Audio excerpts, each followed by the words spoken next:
स्वागत है आप सभी का। आपके साथ में हूं नलिनी पांडे। मेरठ में सौरभ हत्याकांड से जुड़ी बड़ी खबर आ रही है, जहां हत्या के आरोप में जेल में बंद सौरभ की पत्नी मुस्कान गर्भवती पाई गई है। मेडिकल टेस्ट में प्रेगनेंसी की पुष्टि हुई है। जेल में तबीयत खराब होने के बाद मुस्कान की प्रेगनेंसी टेस्ट कराई गई थी। सीएमओ ने उसकी पुष्टि कर दी है।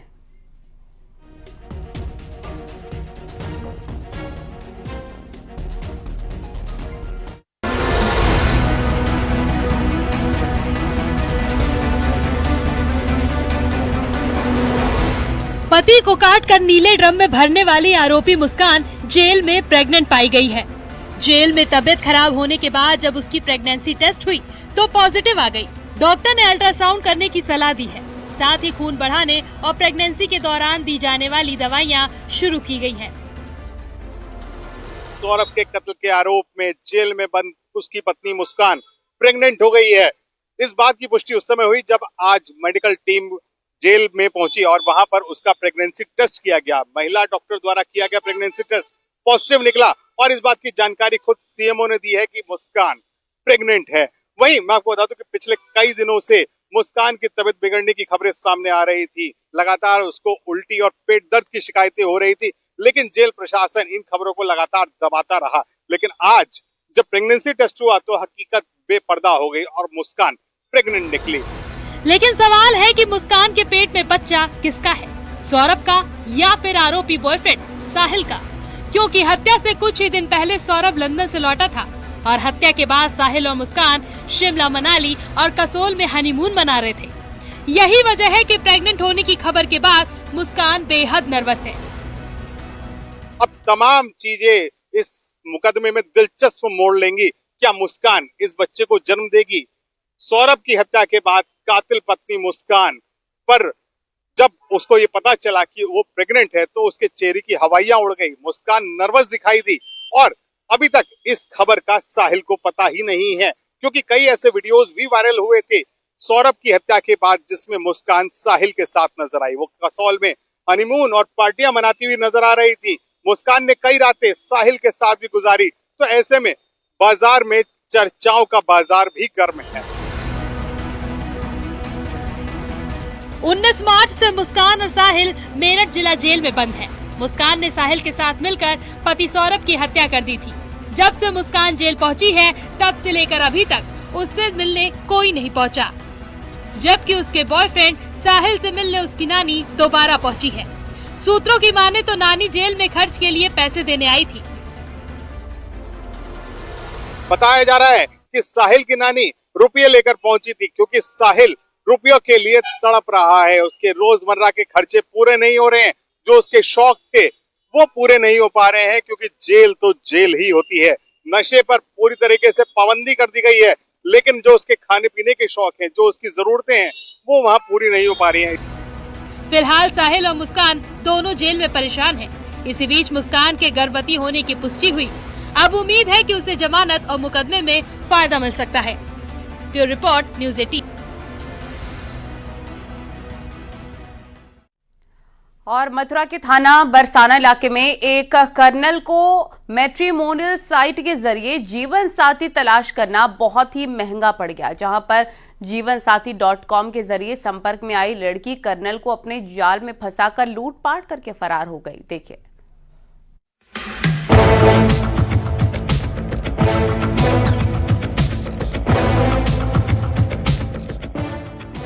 अगर आप मैट्रिमोनियल साइट से जीवन साथी की तलाश कर रहे हैं तो सावधान, क्योंकि मथुरा में सेना का एक कर्नल ठगी का शिकार बन गया।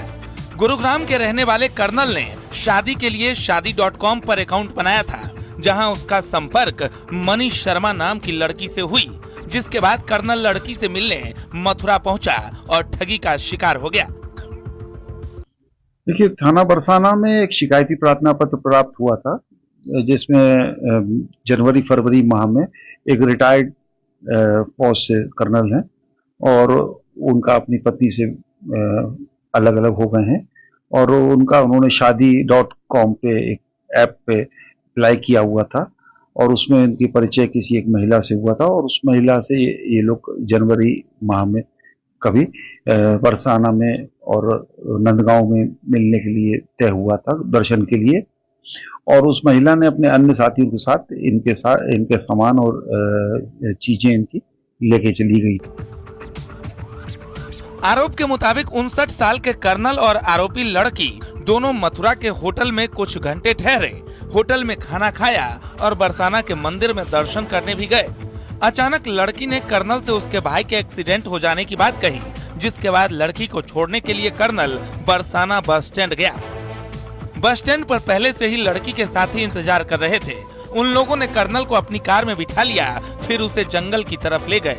साथियों के साथ मिलकर मारपीट की और पैसे भी लूट लिए और अश्लील वीडियो का हवाला देकर धमकी देकर जंगल में फेंक गए।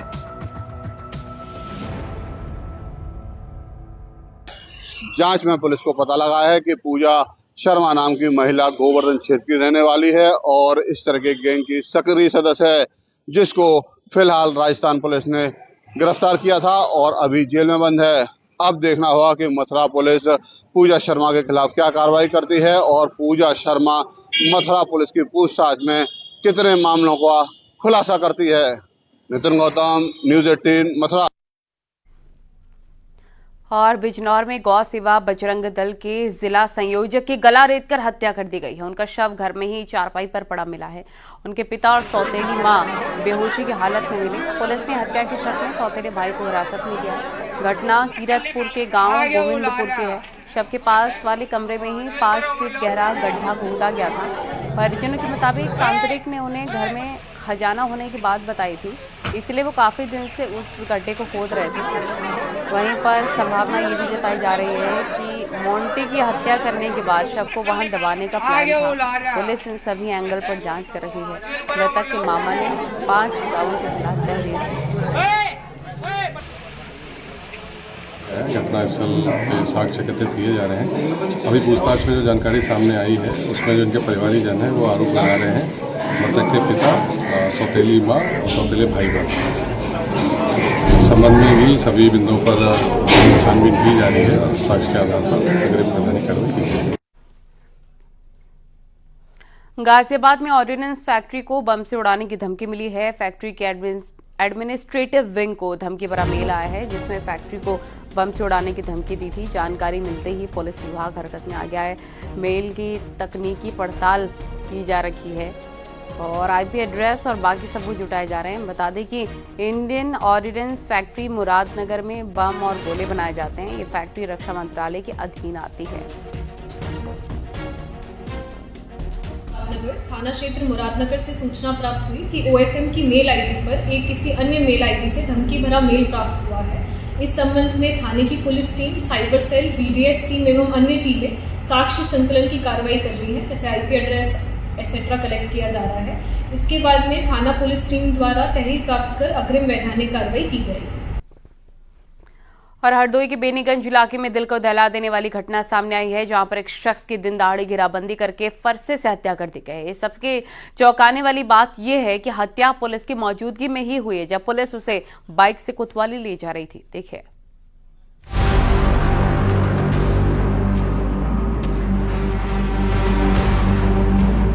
हरदोई में एक शख्स की पुलिस के सामने फरसे से काटकर हत्या कर दी गई। युवक कुछ दिन पहले ही जमानत पर बाहर आया था और फेरी लगाकर सामान बेच रहा था। तभी उसे कुछ लोगों ने घेर लिया। वो भागकर एक घर में छुप गया। वहीं किसी ग्रामीण ने पुलिस को पूरे मामले की जानकारी दे दी। पुलिस युवक को अपने साथ लेकर जा रही थी, तभी भीड़ ने युवक को पुलिस से छुड़ाकर फरसे से हमला कर उसकी हत्या कर दी। बेनीगंज थाना क्षेत्र के बहनगांव नामक एक गांव से पुलिस को सूचना प्राप्त हुई कि कुछ महिला और पुरुष इकट्ठे होकर लाठी डंडों से एक व्यक्ति की पिटाई कर रहे हैं तथा उसको बुरी तरह घायल कर दिया। पुलिस तत्काल मौके पर पहुंची, घायल व्यक्ति को अस्पताल लेकर गए, जहां डॉक्टर ने उसको मृत घोषित कर दिया। इस व्यक्ति का नाम सरपंच है, जो कि मझगवा गाँव का रहने वाला है। 4 अभियुक्तों को पुलिस ने मौके पर ही पकड़ लिया, इनको हिरासत में ले लिया है। बहनगांव में घुमंतु जाति नट समुदाय के कई परिवार रहते हैं। मृतक सरपंच महावत और उसके भाई बबलू पर 2009 में अपने ही समुदाय के युवक रामपाल की हत्या का आरोप लगा था, जिस मामले में दोनों जेल भी गए थे। जमानत के बाद सरपंच महावत दिल्ली चला गया। कुछ समय बाद लौट कर आया और गांव में फेरी करके जीवन यापन करने लगा। इसी रंजिश के चलते उसकी हत्या की गई है। ये सभी लोग नट का कार्य करते हैं। वरिष्ठ अधिकारियों द्वारा मौके का निरीक्षण किया जा चुका है, मेरे द्वारा भी किया जा चुका है। गांव वालों से वार्ता की गई तो गांव वालों ने भी पुष्टि की है कि ये लोग इकट्ठे होकर, जैसे ये व्यक्ति गांव में आया तो उसको इकट्ठे होकर उसकी पिटाई की है। ये बेसिकली फेरी का कार्य करता था। 2009 में इनके बीच में किसी बात को लेकर विवाद हो गया था, उसी के कारण इन लोगों ने मिलकर इस व्यक्ति की हत्या की। फिलहाल पुलिस ने 4 आरोपियों को हिरासत में ले लिया है और बाकियों की तलाश कर रही है। लेकिन इस घटना के बाद से गांव में तनाव का माहौल है। गांव में पुलिस फोर्स तैनात किया गया है, लेकिन पुलिस कस्टडी में हुई हत्या पर सवाल भी उठ रहे हैं। पूरे जिले में इस दिन दहाड़े हुए हत्याकांड से जनपद में दहशत है और वहीं मौके पर पहुंचे पुलिस अधीक्षक ने और एडिशनल एसपी पश्चिमी ने मौके का मुआयना किया, बारीकी से जांच पड़ताल करी और वहीं 4 लोगों को हिरासत में लिया है। पुलिस अभी और लोगों की गिरफ्तारी के प्रयास में है और आगे की कार्यवाही में लगी हुई है। कैमरामैन आशु के साथ आशीष मिश्रा, न्यूज़ 18। बिजनौर में एक पत्नी की खौफनाक करतूत सामने आई, जहां पत्नी ने पति की गला घोंटकर हत्या कर दी और ससुराल वालों को हार्ट अटैक से मौत की झूठी कहानी सुना दी। लेकिन जब पोस्टमार्टम हुआ तो हैवान पत्नी की पोल खुल गई। देखें।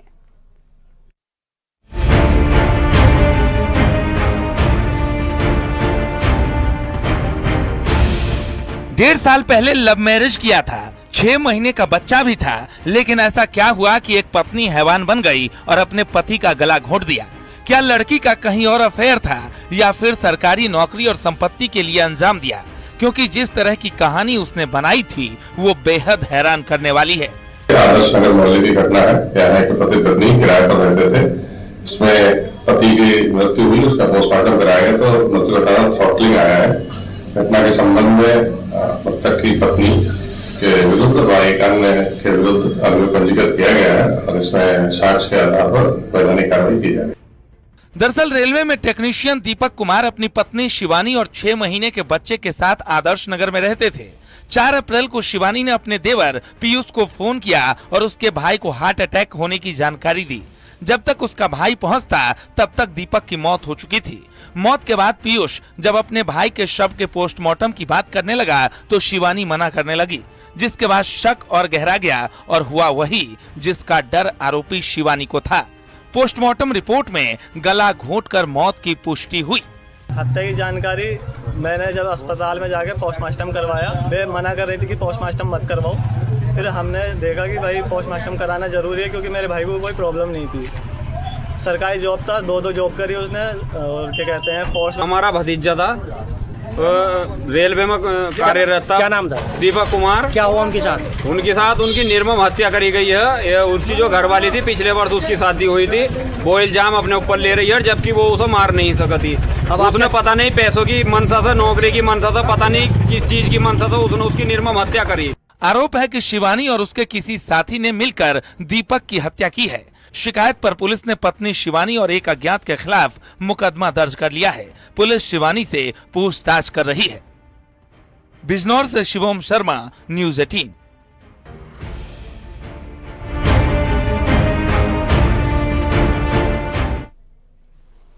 और अलीगढ़ में एक शोभा यात्रा अचानक से चर्चा में आ गई। अलीगढ़ में दुर्गा महारानी मंदिर सेवा समिति की ओर से हर साल निकाली जाने वाली मां काली की मेला शोभा यात्रा 48 साल बाद पुराने रास्ते से होकर निकली है। हालांकि इसे लेकर मेला कमेटी और स्थानीय लोगों के बीच थोड़ा विवाद भी हुआ। मेला कमेटी का कहना था कि नए रास्ते की गलियों में मकान बन गए हैं और वो सरकारी हो गई, सक्रिय हो गई हैं, इससे दिक्कत होती है, इसलिए मेले को पुराने रास्ते से ही निकाला जाए। पुलिस ने भी समझाने की कोशिश की, लेकिन हिंदुवादी नहीं माने और मां काली का ये मेला अब्दुल करीम चौराहे से होकर निकला है। मेले के पुराने रास्ते से निकलने से खुश हिंदुवादियों ने योगी सरकार का धन्यवाद किया। देर रात तक निकली इस शोभा यात्रा के दौरान तमाम पुलिस और प्रशासनिक अधिकारी सुरक्षा बलों के साथ मौके पर मौजूद रहे। जिस प्रकार हमारा मेला प्राचीन 150 साल पुराना अपनी शोभा यात्रा है माँ दुर्गा भवानी की, जो 1978 में दंगा हुआ शहर के अंदर, तब से तत्कालीन जो सरकारें थी उन्होंने इसको बंद कर दिया, प्रतिबंध लगा दिया। आज उत्तर प्रदेश के अंदर योगी सरकार होने से यह फायदा मिला कि हिंदुओं की आस्थाओं को ध्यान में रखते हुए आज पुनः उसी आस्था से यात्रा प्रारंभ की है। किसी कारणवश थोड़ा सा विद्वान रहा, 40 साल से ये यात्रा नहीं, एक ही दूसरे रूप से निकल रही थी। वहां के लोगों ने प्रयास किया था कि इधर से द्वारा निकले, लेकिन उनको समझाया गया। वाराणसी में एक लड़की के साथ हैवानियत का मामला सामने आया है। आरोप है कि 5 दिन तक लड़की के साथ 23 लोगों ने रेप किया। बताया जा रहा है कि 19 साल की लड़की बीते 29 मार्च को घर से निकली थी जो 4 अप्रैल को वापस लौटी। आरोप है कि इस बीच युवती के साथ 12 नामजद और 11 अज्ञात लोगों ने रेप किया। युवती की मां की तहरीर पर थाने में 12 नामजद 11 अज्ञात के खिलाफ गैंगरेप का केस दर्ज हुआ है। पुलिस ने 6 आरोपी को गिरफ्तार भी कर लिया है। पीड़िता के परिजनों द्वारा पुलिस को थाना लालपुर को सूचना दी गई कि उनकी बच्ची घर से चली गई है। उसके संबंध में उन्होंने गुमशुदगी दर्ज करवाई थी और सेम ही डे थाना लालपुर पुलिस द्वारा बच्ची को सकुशल बरामद किया गया। उस दिन ना पीड़िता के द्वारा ना उनके परिजनों द्वारा किसी तरह की कोई शिकायत की गई कि कोई दुष्कर्म हुआ है। आज 6 अप्रैल को पीड़िता और उनके परिजनों द्वारा सामूहिक दुष्कर्म के संबंध में तहरीर दी गई है। उसके संबंध में सुसंगत धारा में मुकदमा पंजीकृत किया जा रहा है। उन्नाव पुलिस ने 2 गांजा तस्करों को गिरफ्तार किया। दोनों के पास से 5 किलो गांजा बरामद हुआ है और बरामद गांजे की कीमत 50 लाख बताई जा रही है। एसपी दीपक भूकर ने बताया कि दोनों के नेटवर्क को खंगाला जा रहा है। दोनों आरोपियों को जेल भेजा जा रहा है। ये अभी बता रहे हैं कि 2-3 बार पहले भी लेके आए हैं, बट हम इनके डिटेल्स और भी निकाल रहे हैं क्योंकि जो नेटवर्क है वो बिहार से कनेक्टेड है और नेपाल के भी कुछ नंबर्स इसमें मिले हैं। तो पूरा हम इन्वेस्टिगेशन में इसमें जितने भी लोग इन्वॉल्व हैं उनके खिलाफ हम कार्रवाई सुनिश्चित करेंगे। अभी तक चेक करवाया, अभी हमारे जनपद में नहीं है, बाकी जनपदों से हम सूचना ले रहे हैं और इनका जो भी आपराधिक इतिहास होगा उसको भी हम दिखवा के इनके खिलाफ ये जो अनवर अली जो लेके आ रहा था, अभी बस से लेके आ रहा था, ये डिफरेंट जो पब्लिक ट्रांसपोर्ट है वही ज्यादातर यूज करता है।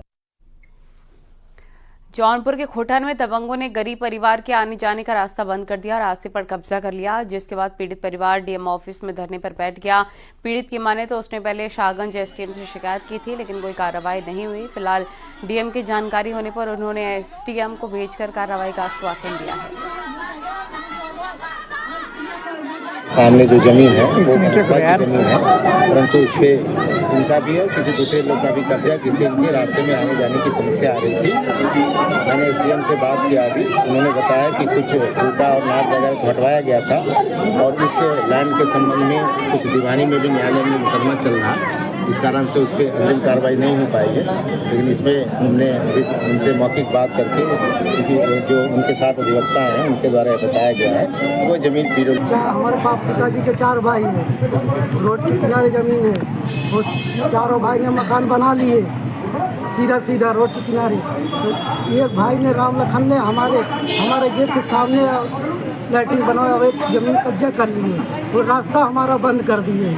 वो PWD जमीन है, वो कब्जा, हमारे रास्ते का आने जाने की दिक्कत होता है साहब, हमें रास्ता चाहिए साहब, आने जाने हमारे सामने से हटवा दीजिए। हापुड़ से खबर, जहां तेज रफ्तार का कहर देखने को मिला। तेज रफ्तार कार ने स्कूटी में टक्कर मार दी। हादसे में स्कूटी सवार 2 लोग घायल भी हो गए। हादसे के बाद लोगों की भीड़ इकट्ठा हो गई। सूचना के बाद पुलिस पहुंची है। एम्बुलेंस से दोनों घायलों को अस्पताल पहुंचाया। घटना नेशनल हाईवे 9 की बताई जा रही है।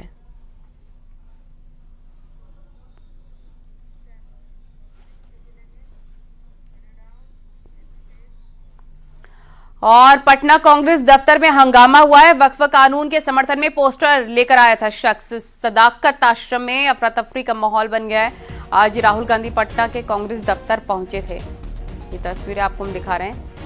पटना कांग्रेस दफ्तर के बाहर की ये तस्वीरें, जहां जबरदस्त हंगामा हो गया। वक्फ कानून के समर्थन में पोस्टर लेकर एक शख्स आया था। ये देख सकते हैं आप तस्वीरें।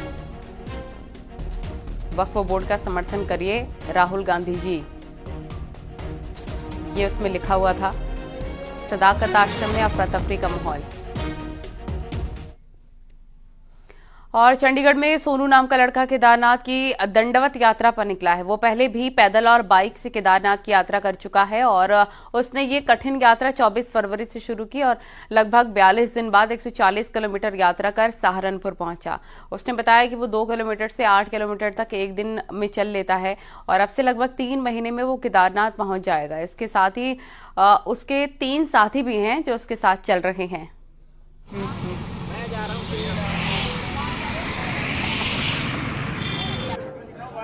मैं निकला हूँ जी चंडीगढ़ खरड़ से और मैंने ये 24 फरवरी को यात्रा स्टार्ट की थी और अभी मैं केदारनाथ धाम जा रहा हूँ बाबा के पास।